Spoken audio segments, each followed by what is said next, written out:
Welcome back to the Christianity in Business Podcast, an initiative of the Archie W. Dunham College of Business at Houston Christian University. I'm your host, Darren Shear, and this is the show that helps Christian business leaders to integrate biblical values into business. On this episode, we're joined by Larry Julian. Larry is a best-selling author, speaker, and coach who helps CEOs, entrepreneurs, and small business owners lead with their faith and values. His books include God is My CEO, God is My Coach, God is My Success, and 5 Bold Choices. In addition to many churches and nonprofit organizations, his clients have included 3M, American Express, AT&T, and many other companies that we're all familiar with. And he lives in Minneapolis, Minnesota. Larry, I'm excited to have this conversation. Welcome to the Theology of Business podcast. Yes, thank you very much. It's great to be with you. Larry, when did you first realize God wanted to be involved in your work in business? The insight from that, or the aha moment for that, is I was putting on these, I was working with leaders and CEOs, and the aha moment was you could pray to God on Sunday, but Monday through Friday, you just lived in a bottom line world, and it was really hard to live out your faith in that bottom line world. And so it was an aha for me to just see my perception of a CEO was someone that's in charge and just has their act together. And really the realization, it was more like a deer in the headlights. They're human, and you could be a good leader, you could be intelligent, have many different skills, but there are times, particularly in a challenging business world, where you don't have the answers, and B, the nature of business also is that there are politics and conflict, and so most people do not really know how to understand how to navigate conflict, and also particularly, anyone that's, quote, going up the ladder. At some point, I think a business leader would understand that, you know what, sometimes there are difficulties that are beyond me, and I think I need a higher source of wisdom. And really, ultimately, at the end of the day, that comes through Jesus and the principles of God. Yeah. So when a Christian CEO seeks you out for your consulting from a biblical perspective, like what is generally the issue that they're wanting you to help them address? Oh boy.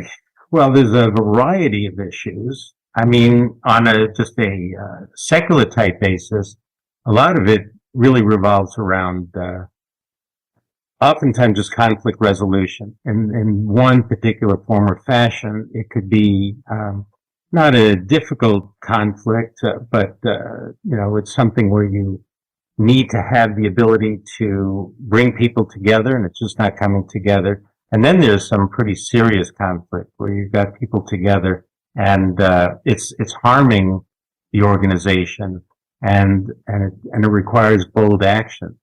So oftentimes if I'm approached, oftentimes it's just not necessarily here are the 5 steps while there is a process, it's not as easy as, I will hear the steps and everything will be fine. It's more of understanding, number one, the leader and what they're really facing in the way of challenges.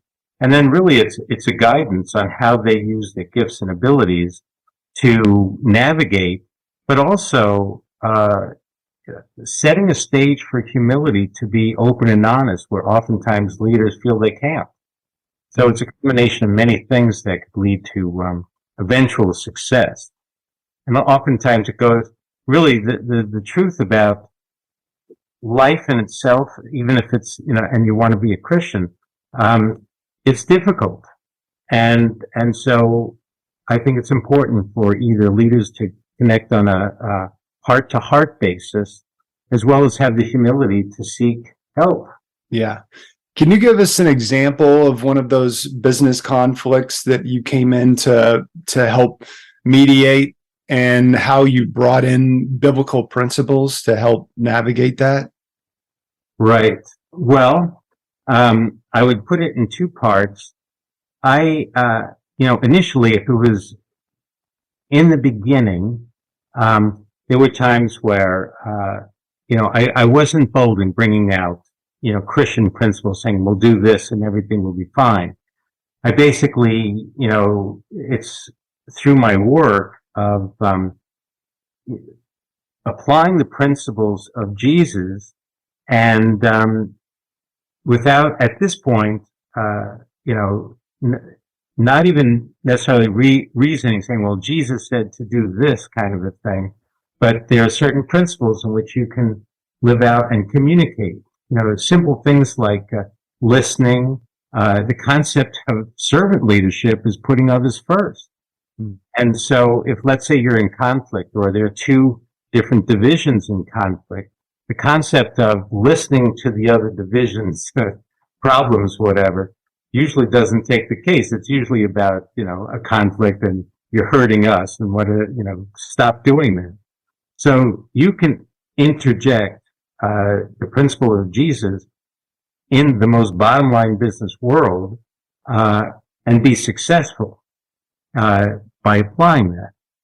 If you take it to another level, and then there's another level where, let's say you have Christian leaders coming together and talking to themselves. That's a wonderful thing in and of itself also, because you're learning and growing from others' pain and mistakes, and it's allowing this atmosphere to be open. And most often, at least what I found was, it's very difficult for a leader to be open for fear of getting burned or getting fired. So there's a lot at stake, and it takes a lot of courage to have that level of openness. Yeah. Can you give us an example, like a real world example of one of those conflicts? Let's say I can't name names, but sure. Yeah, I'll give you one example that I remember. So there was I was doing a strategic planning session and for a leadership team, and basically the CEO of the company was a hard-driving, bottom-line guy, and let's say he did not have much social skills. Mm-hmm. The leadership team were basically in fear of this guy, and it was a difficult thing because the leadership team was really stymied, and it was from the top, the leader was creating a culture of fear, even though he may not have known it. But that's what he was doing. And the leadership team was really struggling, and they wanted to be supportive of the leader and, of course, the entire organization. But it was really difficult because of the nature of how this guy operated. And so they had fear of approaching him. So at first, I had a session with these people and convinced them of sorts to saying, look, you're going to have to step up and be perfectly honest and to, share it in, let's say, a loving way versus in a conflict way. So as I basically coached that leadership team to, some of the principles of just, so how do you make a connection and how do you connect together and what's the way to get conversations going?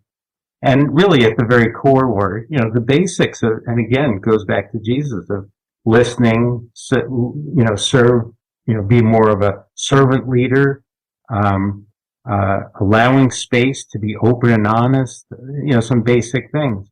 So we went through that process. And then we had this next step of the leaders, meeting with the CEO, and I was still the facilitator. And at first, it was, difficult there was a lot of silence. And so it took some prompting on me to, start to open up.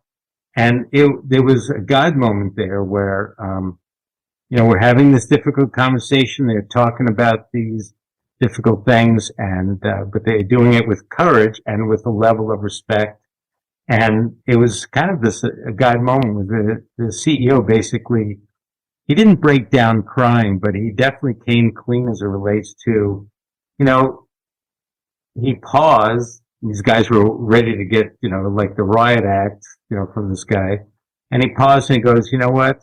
I think you guys are right. And I apologize. And he just opened up and shared about kind of who he was and why that is. And they immediately, they forgave him. And, I wouldn't say it was a kumbaya session, but it clearly was a moment of, where God was in the moment. Because I remember this one moment where it was tense and, but there was a breakthrough.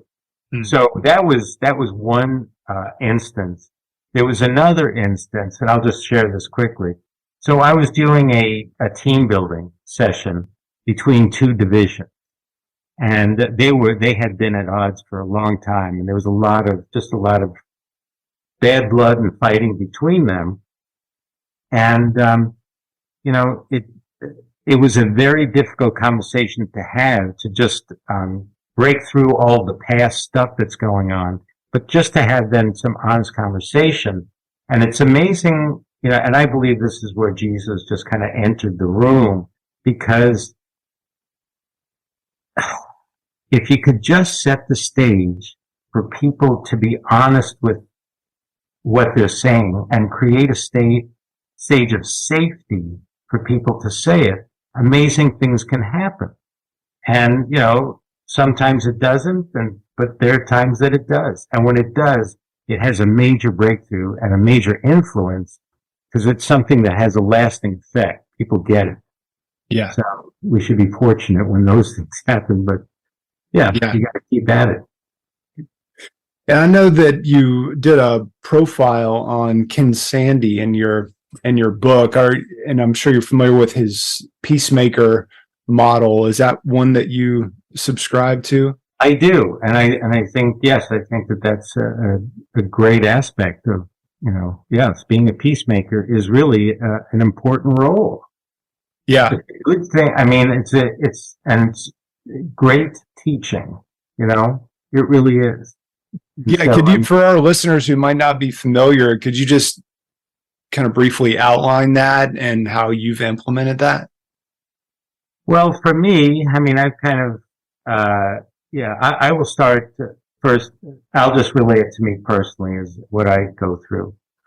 First and foremost, before every session or even just a coaching session, I try to humble myself before God and saying, look, Lord, let me be an instrument of your grace. And so I want to have the ability to truly be a good listener and understander. And typically before I have, let's say, a team building session, I meet with each group separately and just ask those honest questions. So what is going on? Tell me what, kind of like, if there's a conflict with another, whether it's another person or another group, step number one is the ability to listen and really ask open-ended questions to understand where someone is coming from. And, it's not an easy thing to do. In an ideal world, you'd like to build a groundwork for that discussion, but sometimes you don't have that opportunity. You're in conflict. You need to resolve it. And so,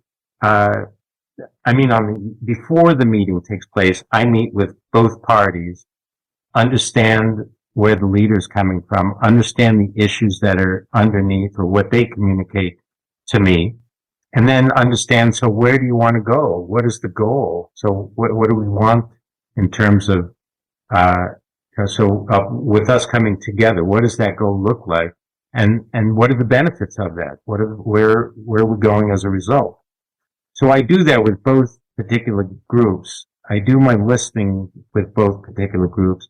And from there, I usually create an agenda that moves them forward. And typically, this is, each one is a little bit different. But the first part, there's always some form of icebreaker of sorts. And there's a wide range to icebreakers, from goofy things to do, which I don't usually, although I enjoy them, that may not be appropriate for a real serious conflict resolution. but an icebreaker in terms of getting people to share about themselves a little bit, and just kind of, when you said, well, how did you get to where you're going, and or share a story about that, and really what that does is hopefully open up this opportunity for people to see someone not as a boss or an adversary from the other side, but a human that has a husband and wife and has kids and, does things that they're not bad people. So, creating that openness and some level of, connection on a human level versus a corporate business level. Mm-hmm. And that's an interesting thing to do because usually it's so locked in that, this is the VP, so-and-so, and the guy's a jerk kind of thing. To have, he's got these kids, and yeah, I went through with the tough kids growing up too, and that kind of thing, and there's a connection there. So I try to create that atmosphere first, and I've employed quote team building activities. I keep them in perspective. Some are kind of goofy, and people get turned off by that, but some are good, and you employ that. So you have that in your toolbox in terms of what's appropriate for that particular group.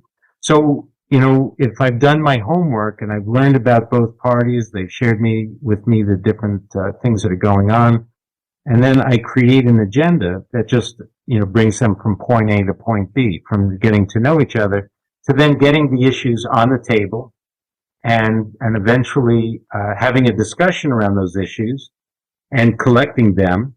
And then depending on where the people, where you want to go, sometimes it could just resolve a conflict and then you just move on. Or it is, okay, so what's the plan for moving forward? What are the steps? And, I joke about this all the time. I still use it, but the what about Bob movie, baby steps. And I said that is, I still to this day think that that's the way to go. It's setting expectations. If you've been in conflict for a long time, you're not going to just sing Kumbaya on one day and then just be pals the next. Maybe you will, and maybe it'll work out. But usually it's a process where you then develop a better relationships and things that need work on both sides to commitments.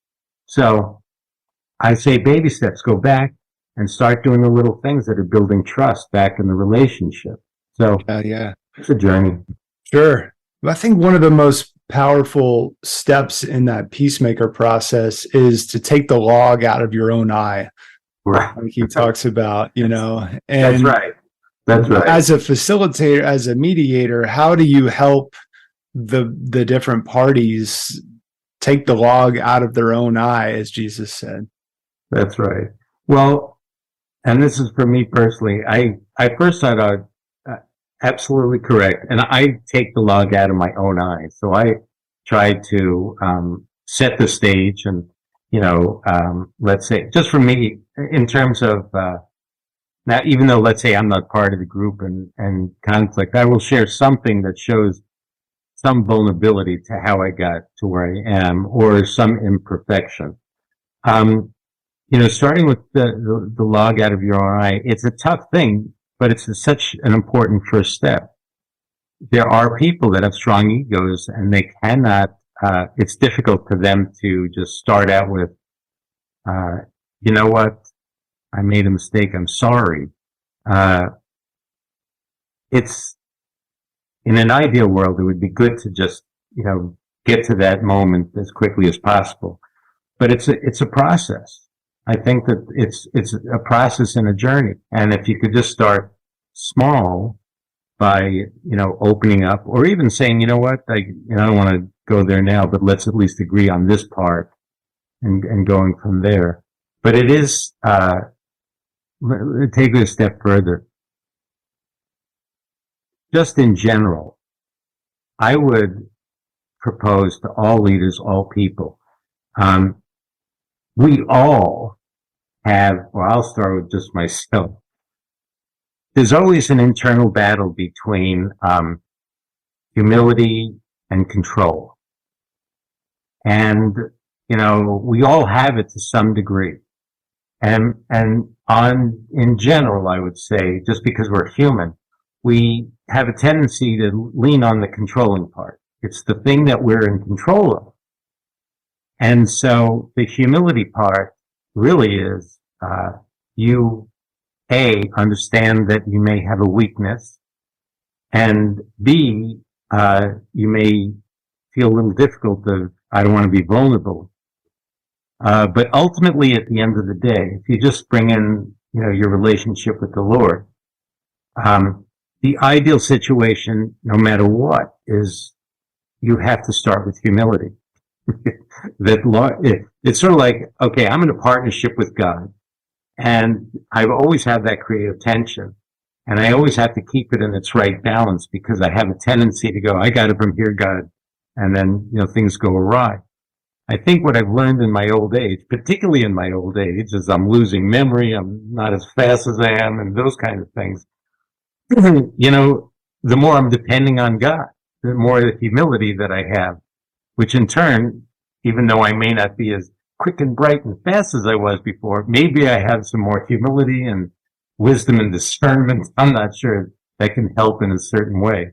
So anyway, long story short, we all have it individually and as a group. It'd be a great practice if every day, every moment, morning and night, you wake up, or in the morning you wake up and, you're humble to God. And at the end, you say thanks and you're humble to God, and you start over tomorrow. Yeah. Larry, what does it take to make the culture of a company more Christ-centered? Well, first and foremost, it starts at the top. And so in an ideal world, that leader from the top is demonstrating through actions and words. And, that would be the first and foremost thing. And I can remember, it's like, let who you speak. What is it? It goes, let who you are speak for what you believe. And so you need to go to work in the morning and ideally who you are as a follower of Christ. You don't necessarily have to words and scriptures or anything like that, but you demonstrate, love and understanding and conflict resolution, service. All the cores of Jesus Christ can be telegraphed through you every single day you walk in, just by being who you are. That'd be the step number one. And I guess step number two is that we're always growing, or you want to be growing, and we're human. And so we're never on a perfect trajectory towards Christ. We're like this. And that's who we are. And so it's hard to accept. I mean, if I was looking in the mirror, it's hard to accept it, but it basically probably is the best way to go. You can't go wrong if you start with humility and you're turning to the Lord for your help in the partnership of your day-to-day activities. Yeah. So the focus would be more on your inward kind of private life, and then anticipating that that's going to have a spillover effect to the rest of the culture. That's right. I would say private life meaning family and doing those things. I mean, yes. I mean, your inward spiritual life. Yeah. In other words, if I walk into, let's say I have a meeting with a client at 10 a.m. The first thing I do is just by natural, I prepare for it always. Whatever that meeting is, I want to know who that person is, what are their needs. I mean, what's the nature of the relationship? And I'm in prayer and just saying, Lord, how can I be, your servant today? And what does that look like? And so, and then just in general, without having, let's say I'm not going anywhere today, I still will wake up and saying, Lord, I just, acknowledge you and guide me in this day. And so just try to be, in tune to what's going on, ideally throughout the day. And I would say, particularly in business, people, they come to work and then it's like, it's off to the races. They're flying here and there and there like that. It's very easy to lose your, perspective, I suppose. I mean, as you go about the day, I mean, there's natural conflict. You're under the gun. You've got a deadline. There's stress. And, at least what's important is to recognize when your stress is increasing and just take a pause, and that's just be in prayer and just, okay, put it in perspective here. And, so what I've done, I always, after let's say we have this big strategic planning session, how do you break it down to a day? And then, so teach us to number our days aright that we may have a heart of wisdom. So you've got to focus for today. But then within the day, you have a multitude of moments, choice points, where you're interacting. And at any given moment, you can either rise above or just, fall below or fall prey to something. I've been out of business for a while, but I just remember being in business and there are just certain people I would interact with and it would just set me off. They would just, I'd just get frustrated. And it would set off my day, where I would, get negative. And I think that it's important to just be in tune to the Lord and allow yourself to reset throughout the day, just doing your best. And I think it's such a practical and important thing, while you're in your busy day.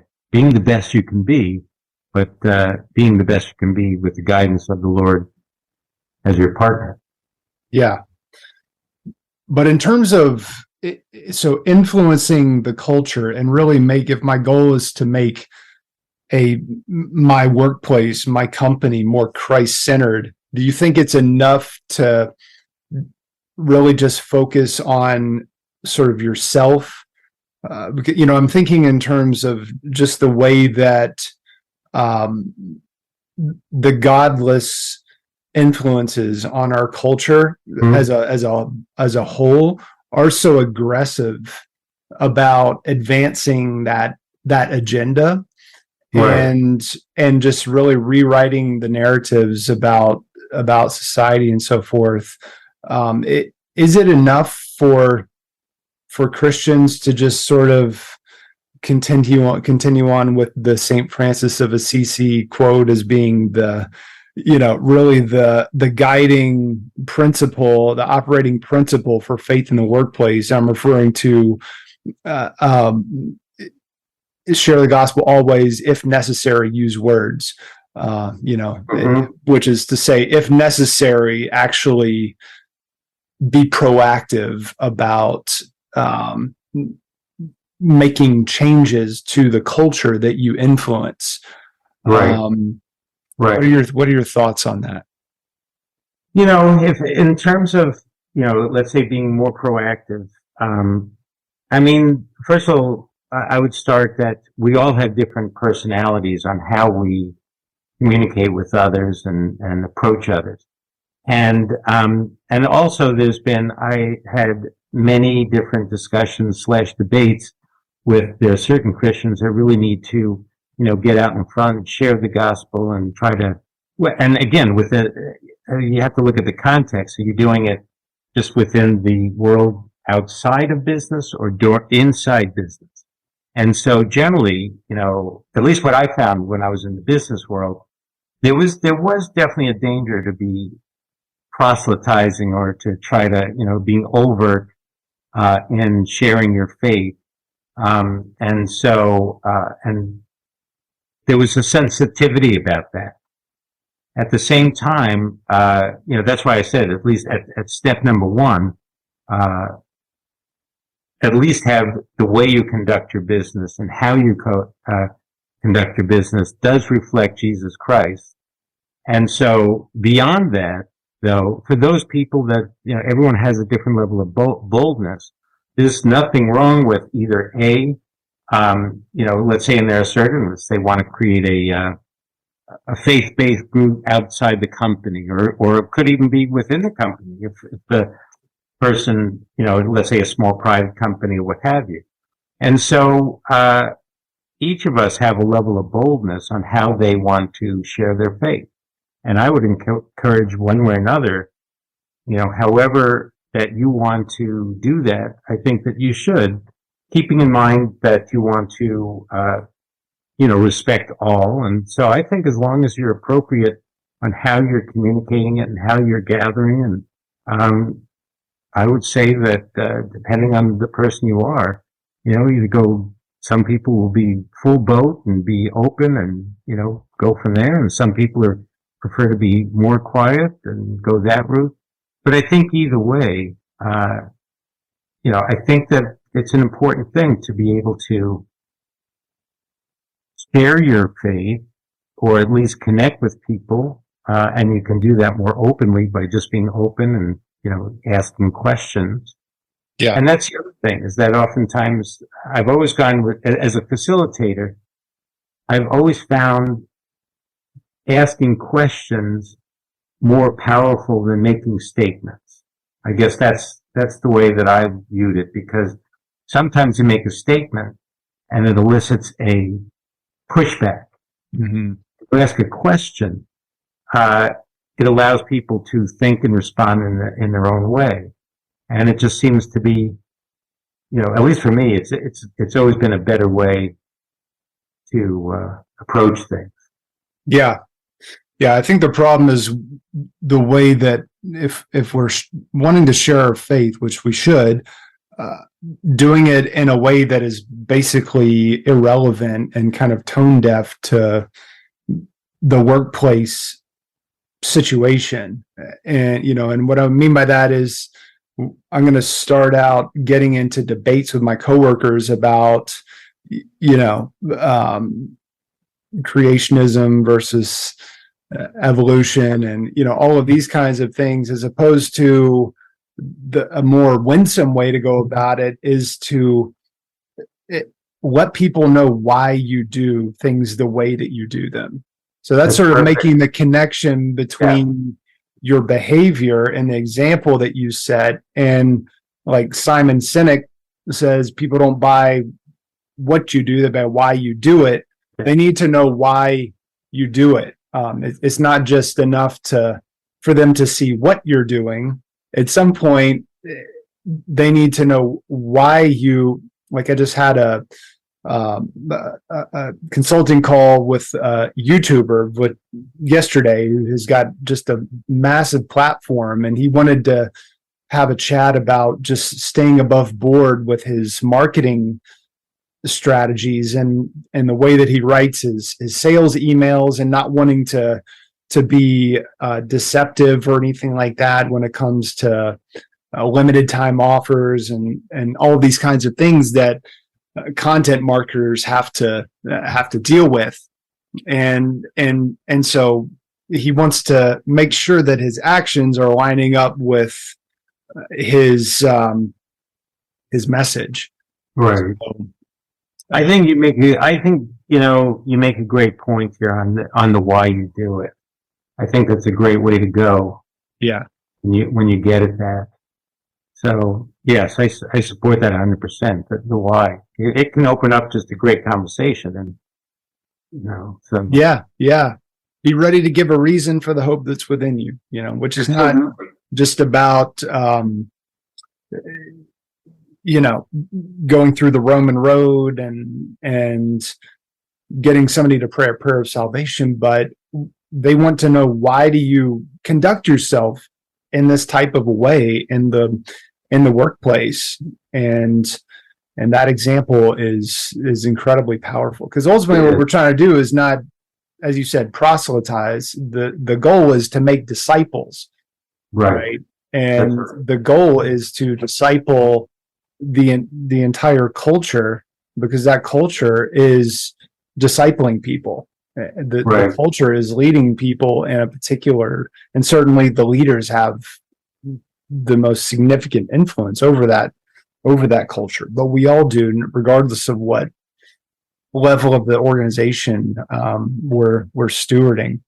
That's right. That's right. And it could be at all levels. Yeah. So God is my CEO, God is my coach, God is my success, and 5 Bold Choices are the books. LarryJulian.com is the website. Larry, as we wrap it up here, any parting calls to action you'd like to share with our listeners?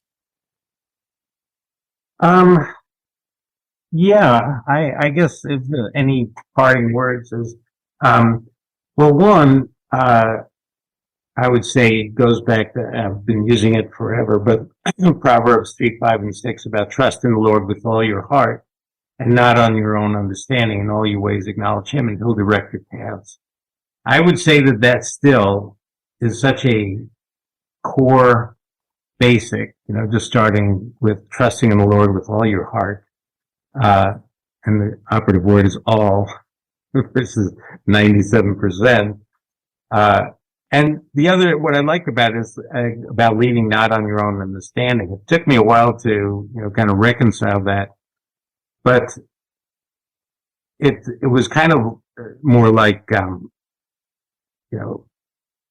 not be arrogant about I have all the answers, and so this is my understanding, and have a level of openness in terms of, God and his wisdom. And, the thing that I would tell your listeners, probably the best thing that I ever did, is I had this guy is kind of an old codger that had this crazy course where you read the Bible from cover to cover, and then your ticket to the next class is what you gleaned out of the Bible for that particular section you read.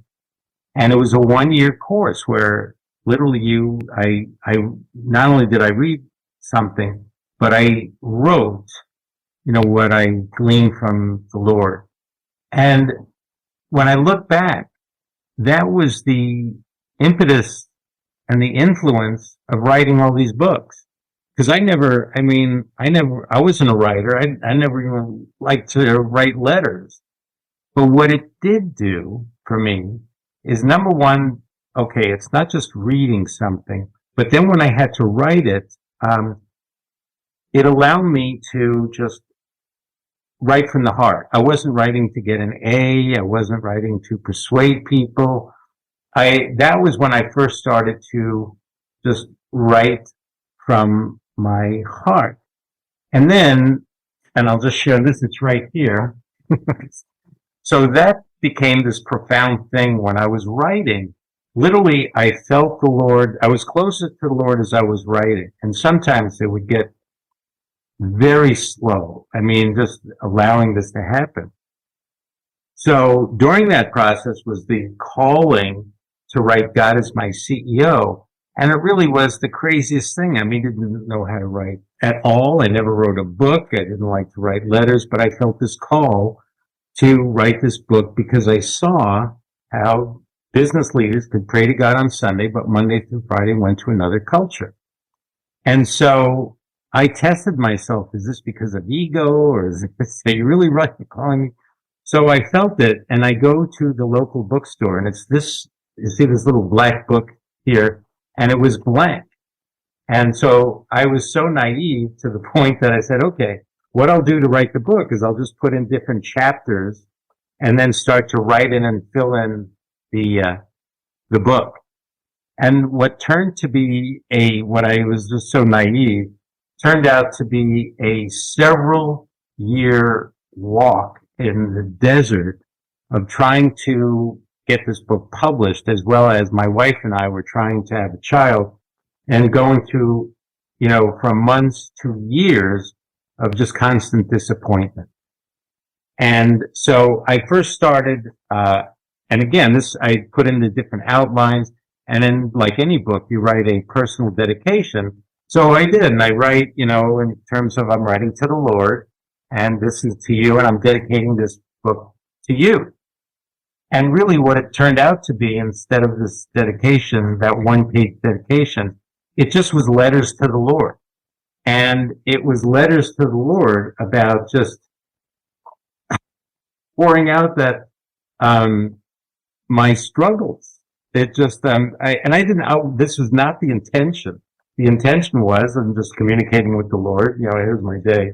But what's funny is I'm reading through this, and this goes back to 1998, and there's such a pattern here where it's just a it starts out with, "Dear Lord, I struggle with my fears, insecurity, and doubts regarding my business." And I'm dealing with anxiety, and then I'm dealing with fear. And I'm basically, it turned out to be that I'm just whining and complaining to the Lord. But long story short, it was just a wonderful, practice of talking to the Lord. And then he answered me back. And this little book, this black book, turned into God is My CEO, and these other books which went out and, were successful. So it just starts with one step of writing to the Lord, getting his answers, and just keep on going. Beautiful. Yeah. Well, LarryJulian.com is the website where people can learn more about the books and get a hold of those. Larry, thank you so much for sharing your wisdom and insight and your passion for the Lord with us today. Thank you very much. It's been a pleasure to be with you. We hope you've enjoyed this episode, and if so, we would greatly appreciate it if you'd leave us a quick rating and review for the Christianity and Business podcast on iTunes. You can get more information about HCU's Center for Christianity and Business and sign up to receive free access to all issues of the Christian Business Review Journal by visiting our website at christianityandbusiness.com. Thanks for listening, and remember to keep integrating biblical values into your business.